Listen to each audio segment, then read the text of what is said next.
ახლა გინდა საქართველოს სიძულვილი დამაბრალეთ, გინდა ამერიკის სიყვარული. აღარ მოქმედებს ჩვენზე უკვე ეგეთები თავიდან უფრო მოქმედებდა, მაინც უნდა ჩავწერო ეს ვიდეო. თქვენ რო არ გაგიყვიათ სხვირის სახლიდან და საზღვარგარეთებზე მარტო ისიცით რომ თურმე კაცები თხოვდებიან და გარყვნილები არიან და უი ოჯახი არიციან და დედის სიყვარული არიციან და ჩაგი პროგრამის რაღაცა 3-4 წინადადება და იძახით მე უი აბა ომი გინდა უი ევროპა გარყვნილია ამერიკა ის წყალი წაიღებს და რაღაცა ეგეთი ერთუჯრედიანობა შეიგნეთ ბოლოს და ბოლოს რომ წავედით საქართველოს კი არ გძულს და სხვა ქვეყნები კი არ გვიყვარს კი ვაქებთ სხვა ქვეყნებს იმიტომ რომ ლოგიკურად იქ ვართ სადაც მოგწონს და ვაპროტესტებთ იმას, რაც არ მოგწონს. ვისაც არ გინახავთ წინა ვიდეო, მოკლედ გეტყვით, რომ გუშინ ვიყავით ამერიკაში, ბაღში, სადაც არის ძალიან დიდ ტერიტორიაზე ხილი და ბოსნეული ორგანული, შესვლისას იხდი მხოლოდ $8, მე რასაც გინდა შენი ხელით მოკრიფავ, აგიწონიან, გადაიხდი, ძალიან ხელმისაწვდომი ფასებია, მართლა ბაღის და გლეხის ფასებია და ყველაფერი არის ახალი, ორგანული და სანამ ამ ბაღში გახვალ, წინ ეზოში არის საბავშვო გასართობები, პატარა ზოოპარკი, კარუსელები, საბავშვო თეატრი და ასე შემდეგ. და სიტუაცია ვიდეოშიც ჩანს. ერთ ცალს საფეთქს რო ვერ ნახავს სადმე დაგდებულს. ან პარკს. უფასოა პარკი, კონტეინერი და ყველა ადამიანი იღებს ზუსტად იმდენს, რამდენიც სჭირდება. თუ რაიმე ძირს დაუვარდება, იღებს და ნაგავში აგდებს. თვითონ ბაღშიც კი აი რაღაცა მაგალითად მწვანილი არ მოგეწონა, ან გაფუჭებულია სალათის ფურცელი ან რაღაც, ისეთ ადგილზე უნდა დადო, ის ხო ნეშამპალად იქცევა მაინც, მაგრამ აი კვალში არავინ არ ჩააგდებს. უბრალოდ ალბათ ვიზუალური სისუფთავისთვისაც. ან ფეხი რო არ დააბიჯოს ვინმემ და არ დაისვარო. აღარ ვსაუბრობ იმაზე, რომ ბოთლი არ სადაგდიან, რა სიგარეტის ნამწვავი საერთოდ იქ ვინ ეწევა, რომ რიგს ყველა იცავს, იმ ავტობუსს რო ელოდებიან ერთმანეთის უკან განან. ნუ იმ ავტობუსზე მე რაც ხდება, რომ ყველა ერთმანეთს ესაუბრება და უღიმის და ბავშვი დიდი გიზიარებს, აი მე ეს მოვკრიფე, ეს ვიპოვე, შენ იპოვე, რამე ხო არ გინდოდა კიდე გეპოვა. და თვითონ პროცესია, იმდენად სასიამოვნო, რომ აი ჯანსაღ პროდუქტს რო თავიდან ანება, მარტო მაგისტვის წახვან. ეხლა ძალიან დიდი ბოდიშის მოხდით, აგიღწერთ, როგორი წარმომიდგენია იგივე სიტუაცია საქართველოში. ჯერ დავიწყოთ იქიდან, რომ საქართველოში ბიზნესს კეთება არ იციან. საქართველოში იციან ღორობა. ანუ ეგეთი რაღაც ვინმეს რო კონდეს, აუცილებლად დაზოგავს ფულს და მოიყვანს იაფ მუშახელს, ანუ იმდენად იაფს, რომ ის არც იქნება შრომის უნარიანი.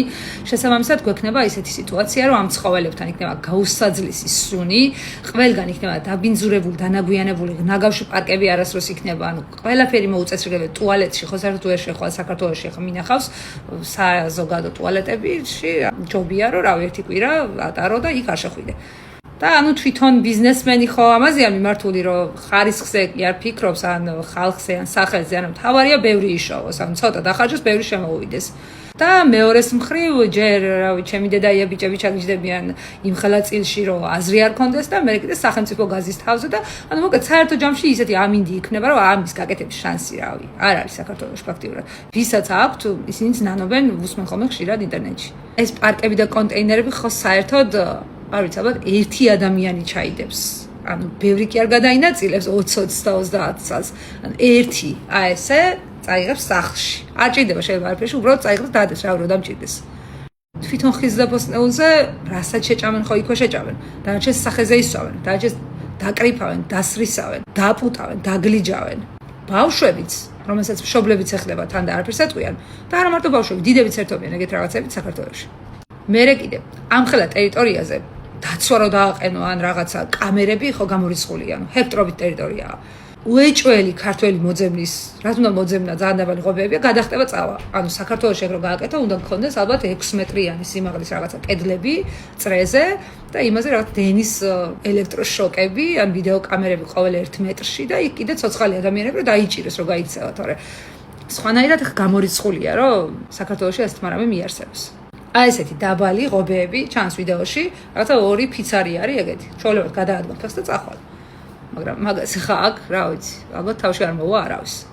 ან თუ მოვა, თვითონ ადამიანები იქვე დაიჭერენ და უკან მოაბრუნებენ. არ მაგალითად რომ ამერიკაში არ ხდება კრიმინალი, არ იპარავენ, არ გარბიან ან რამე, მაგრამ მასიურად იმის პრეტენზია რო გვაქვს, რომ კულტურა ჩვენს ქვეყანაში დაიბადა და ამერიკას 200 წლის ისტორია აქვს და რა იცის ამერიკამ რამე, ნუ ეხა რა ვიცი, ფაქტები აგერ არის.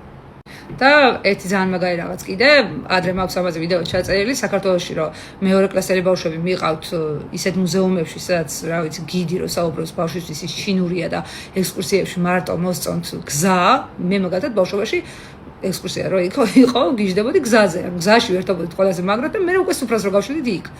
მაგრამ ეს მუზეუმები ახლა რა ვიცი, გინდა ციგნური დამიძახეთ და გინდა გაუნათლებელი იყო ძალიან მოსაწყენი, რუტინული, ნახევარს ვერ გებულობდი რა საუბრობდნენ, ვიზახი დაწყებით კლასებში. და ერთი სული ქონა, რომ ეს გამოვიქცეოდით იქედან.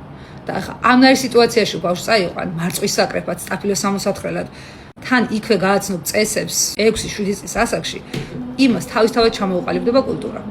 და მე როცა საკუთარი თვალით მინახავს ახალი გაკეთებული კარუსელები, ბავშვი მყავდა წაყვანილი გასართობად. თანაც ისე მომეწონა, რომ ადაპტირებულიც იყო, ანუ ეტლით შეეძლო შესვლა ბავშვს და ეკანავა.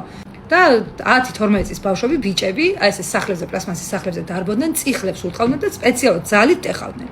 დედები ისხდნენ იქვე სკამზე და სემიჩკას ბოდიში, მაგრამ იფურთხებოდნენ. ეს პირდაპირ ძირს. და რომ მივეცი ამ ბავშვებს შენიშნა, აი ესე გამომიბრუნდა და ვაიმე, შეშვის რომ მიხედო? აი ესეთი გაზრდილი შედეგებს ხედავთ სამწუხაროდ. სათნოების სახლში მივიტანეთ ერთხელ მე და ჩემი მეგობრებმა ძალიან ბევრი ტანსაცმელი. ანუ მე მგონი 5 თუ 6 მანქანა იყო. სავსე. და ეხლა ძალიან სულად გამოდის, მაგრამ უბრალოდ არგუმენტებად მინდა მოვიყვანო, რატომ ვფიქრობ ასე საქართველოს. აი ესე დახვეებულები თვითონ აღარ ჩანდნენ, გორად მიქონდათ ტანსაცმელები, უბრალოდ მოხვიეს ხელენ, ვისი ზომა იყო, რა ფორმის იყო, რა ფერი იყო, არც უძებნიათ, უბრალოდ აი ესე მოხვიეს და წაიღეს. ეკლესიებშიც ხშირად შევსწრებულ ვარ მსგავს სიტუაციას, რომ მოიტანა ვიღაცამ ტანსაცმელი დატოვა და დახოცეს ერთმანეთი, წინაკვირაში შენ წაიღე, ახლა ჩემი ჯერია, ახლა შენ ხო შაშან წაიღე და გული ამრევია რო დამინახავს. ხა უფასო თუ სადმე რამეა, იმას როგორ ვექცევით და რიგში როგორ ვიქცევით და ახალი ჩამოყვანილი ავტობუსები რო იყო კიდე მახსოვს მაშინაც ესე ბავშვები, ბიჭები ეს დანები ქონდათ და სიდენიებს ჭრიდნენ და რაღაცებს ფხიკავდნენ და ხეებზე აწერენ ელემენტარული რაღაცა სახელებს თუ თარიღებს და ბუნებაში როგორ ვიქცევით და ის პიკნიკის ბოლოს ნარჩენებს რას უშვებით, მოგვეხსენება ალბათ. ეს რაც შეეხება ჩვენს მენტალობას. ანუ ამით იმის თქმა მინდა, რომ მარტო მთავრობაში არ არის ჩვენი პრობლემა. ჩვენი პრობლემა ისეთი გვაქვს, არ ვიცი რამდენი საუკუნე დაჭირდება ამას და ყველაზე ტრაგედია ისაა, რომ არც გვინდა უკეთესობა, ანუ არც დაგვიწყია ჯერ უკეთესობა. და მეორე პრობლემა, ჩვენს მენტალობას რო თავი დავანებოთ, ამ ეტაპზე ზევით გვყავს ისეთი ხალხი, რომელიც ასეთ სიტუაციას არასდროს არ გაახარებს საქართველოში. ან თუ გაახარებს, თავისი უნდა იყოს და მაშინ ჩვეულებრივი შემოსავლების მქონე და უბრალო მოკვდავი ადამიანები იქ ვერ შევლენ ვერასდროს. ძალიან ბევრი ვლოგი მხვდება ხოლმე ინტერნეტ სივრცეში, ქართველები რო აწარმოებენ რაღაცას თვითონ, ანუ გლეხები, ერთი ქალბატონია, არ მიყვარს ხოლმე სახელების დასახელება, ლარად ყიდის ბულგარულს ხალხს და ვერ ყიდის. კაცი იყო კიდე ამას რაღაცა ვაშზე საუბრობდა, რომ 80 თეთრად ყიდიო და არ იყიდებაო და შემოტანილი მარკეტებში 8 ლარი ღირს, ვაშლი საქართველოში ღირს 8 ლარი. ბალი საქართველოში, ანუ ხილის და ბოსნეულის ქვეყანაში 25 ლარი ღირდა წელს. და 1 კილო ბალი ერთ ოჯახში მოგეხსენებათ, რა ვიცი, ალბათ გემოს რო გაუსინჯავ და დასრულდება ეგეთი. ანუ ხვდებით როგორი პრობლემები გვაქვს? ორივე ერთად უნდა მოგვარდეს.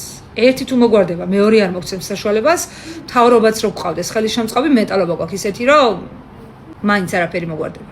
და იმ მთავრობაშიც ხო ადამიანები არიან. შესაბამისად ჩვენი მენტალობის.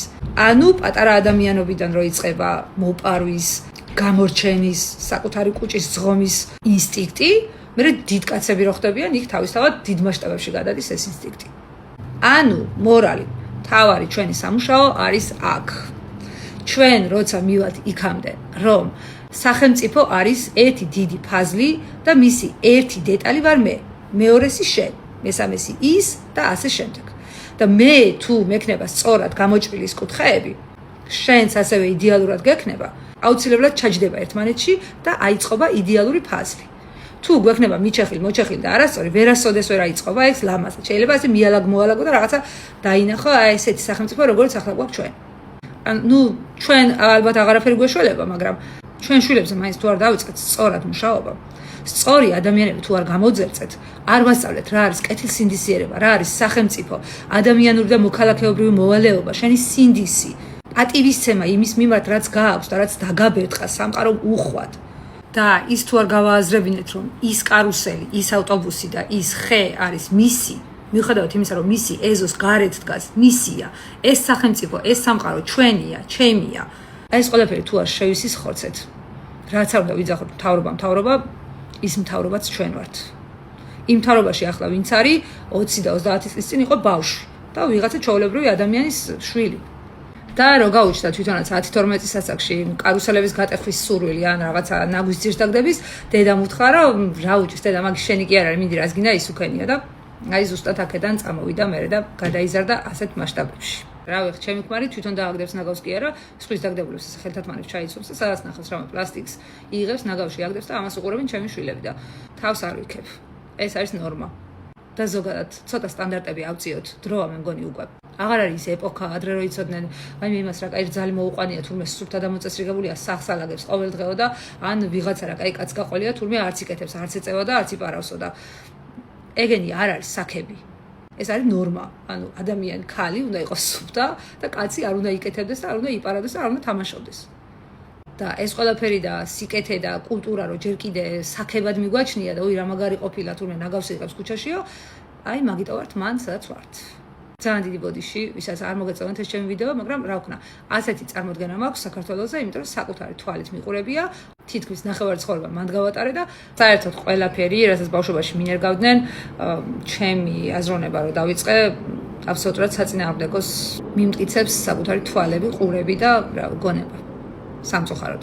მაგრამ იმედი ყოველთვის არსებობს და დღესვე თუ დავიწყებთ მუშაობას საკუთარ შვილებზე მაინც აი ვიდეოებზე რომ მიწერთ ხოლმე შენ მიგეკითხება შენი შვილები გაზარდეო, ვინ მეკითხება და ჩემი შვილები არიან ამ სოციუმის წევრები.